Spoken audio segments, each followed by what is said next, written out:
Fire extinguishers are present in all schools, but a fire should not be tackled unless the alarm has been raised, anyone you are responsible for has been evacuated, you feel you are safe and are competent to tackle the fire.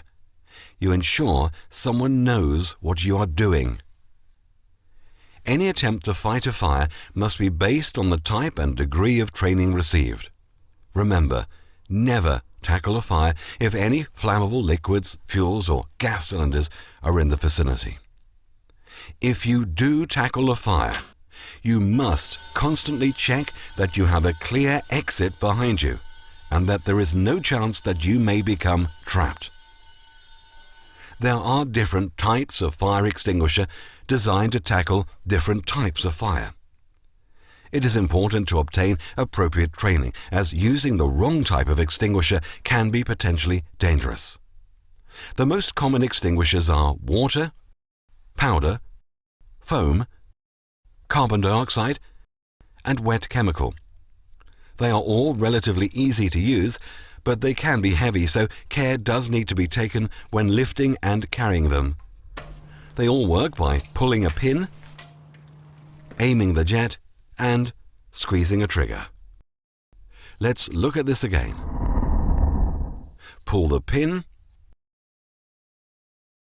aim the jet, and squeeze the trigger. Remember, if you use the wrong type of extinguisher, you can make the fire worse or help it to spread. So what are the main types of fire you might encounter and the extinguishers that you would use? Let's first look at a fire consisting of solids like wood, paper material or cardboard, the sort of fire that you might encounter in a classroom or store. For this type of fire, any fire extinguisher can be used, but a water or foam extinguisher will probably be the most effective. However, never use water or foam extinguishers on or near live electrical equipment, as the water can conduct electricity back to you. Never use water extinguishers on burning fat or oil. As this demonstration shows, water actually makes fat or oil fires worse. Just adding 1 cupful of water to this oil pan fire causes the flames to flare dangerously. For electrical fires, for example, computers or projectors that can be found around a school, the first thing to do, if possible, is remove the electrical supply.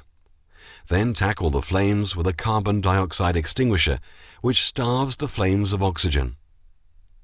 If a carbon dioxide extinguisher isn't available, a powder extinguisher works nearly as well. But the powder doesn't penetrate small spaces like those inside burning electrical equipment. Remember, never use water or foam on electrical fires or near live electrical equipment. For flammable liquids such as oil, spirits or petrol, a foam, powder or carbon dioxide extinguisher can be used. Do not use water, as you stand a good chance of spreading the fire, and you could even cause it to flare dangerously. Wet chemical extinguishers are the most effective extinguisher for cooking oil fires in kitchens, as they turn the oil into a soapy liquid. If you work in kitchens, it is important that you are aware of the different types of fire that can be tackled with each type of extinguisher, as it can be dangerous if you get it wrong.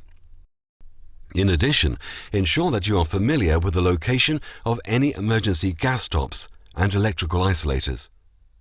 And if your kitchen is fitted with an automatic fire suppression system that uses nozzles aimed at specific hazard areas, ensure that you know how to trigger the system manually.